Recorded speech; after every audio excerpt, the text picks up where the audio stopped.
Well, hello everyone, and welcome to a taped episode of Jim and Rob Overanalyze Movies. We're here in the Tim Hortons. We just got out of the screening of Backrooms. Okay. What did you find? Jim, here's the log line I made before we came. Make sure nothing goes by here. This is a deep hallway or doors or something. Let me bounce this log line I wrote before we came. See if it jives with what we actually saw. A depressed divorcee, played by Chiwetel Ejiofor, loses himself in a pocket dimension in the back of his failing furniture store, and his equally depressed therapist goes looking for him. What do you think? Good, yeah. Sums it up nicely, yeah. It captures it. Certainly psychological horror. Give us your spoiler-free review. I got some questions. Yeah. So, this is all about place, and it's maybe not necessarily a ghost story, but it's about being haunted in a way. Mm-hmm. The curse of memory and place, I think. I found it quite profound in a lot of ways, especially coming from such a young filmmaker, but I'm like, I'm gonna have to think about some of these things, how we react with space. And anyway, the story itself, I know it's sort of some people like it, some people don't, but I found it quite engaging. I thought it was good. I thought the balance of horror and story were good. It wasn't so overwhelming all the time. Thought it was paced fairly well.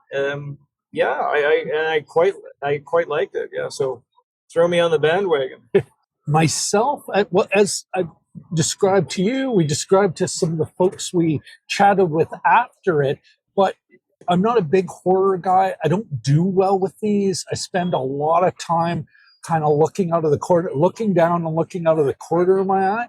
But yeah, I was held throughout, and I was engaged, and not just in a what will happen next, but how is it going to play out for these two people? It really is about this guy, Clark, and his therapist, Mary, and is there going to be growth here?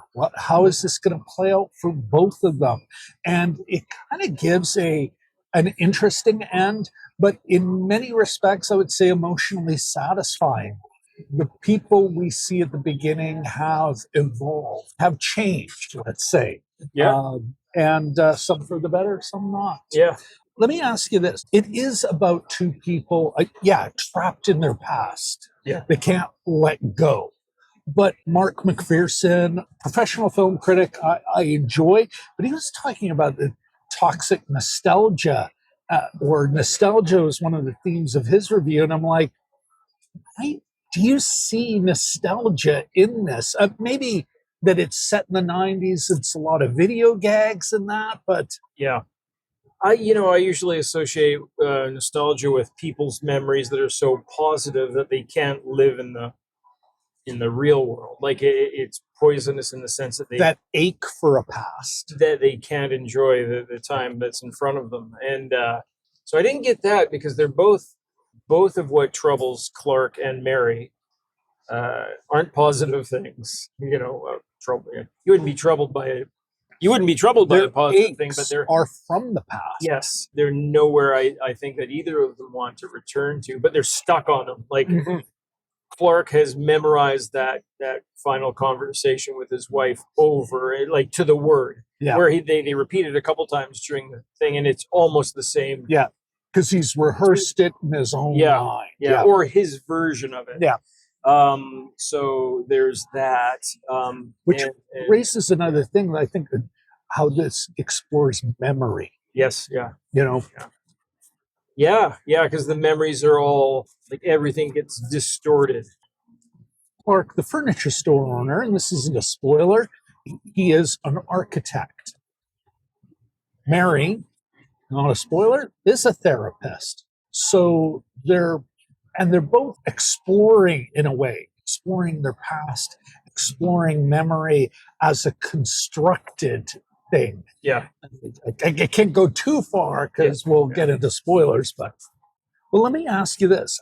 Like later in the movie, it gives you stuff to be so, oh, that is scary. But even at the beginning, certainly there's a lot of craft here. It's the weird lighting, the sounds and everything, but there is something frightening as they're all liminal spaces. You're never actually in a room per se. It's always hallways and then vestibules and a room that's really a foyer to another room.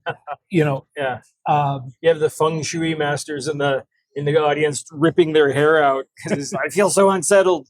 That's my question. Why do we find this so unsettling? Like it's creepy. Yeah. In his first exploration, like it's creepy in the trailer, and you're not seeing anything that frightening.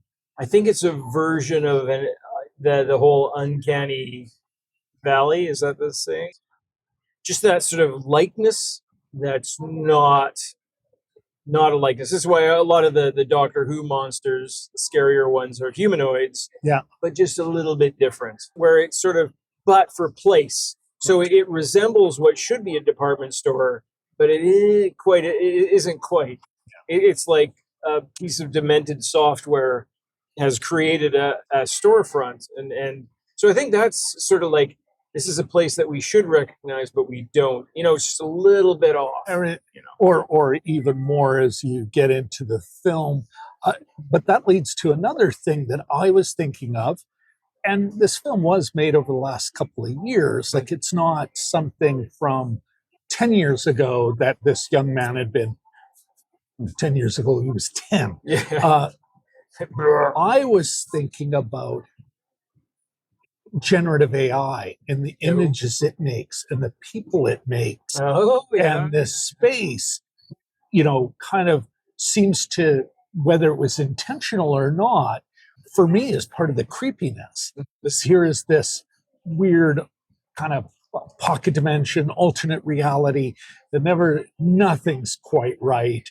It's all kind of effed up.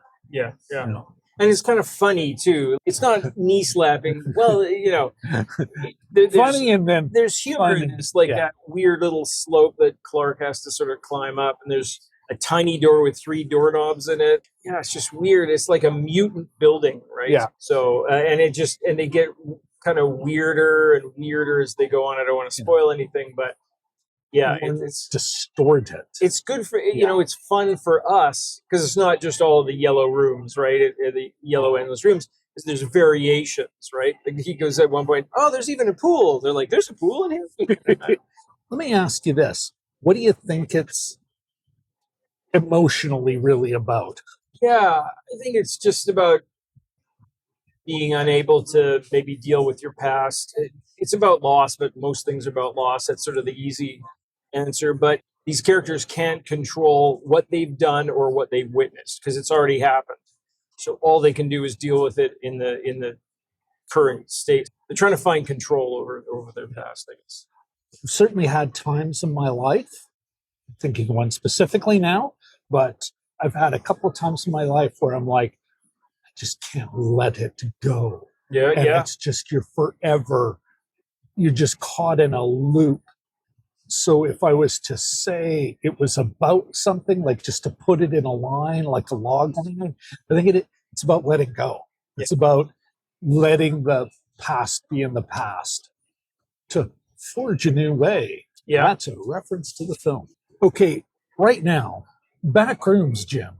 See it or skip it. See it. Absolutely, yeah. Ditto for myself. I sent you a quote, basically captures there is something about seeing it in the theater, about seeing films in the theater, about having that communal experience, but really about having your attention focused and your total emotional space given over to the movie. And this one does not disappoint. This one will take full advantage of that. Your money will be well spent. Yes, yeah. All right, well, I think that's about it for now. Thanks very much. Be sure to like, subscribe, and ringy ding that bell for for a Taken obsession, and maybe we'll do like a twofer deep dive on them both. Sure, I'll write that in my new notebook.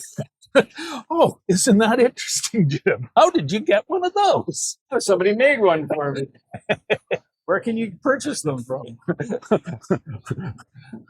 Link in the description.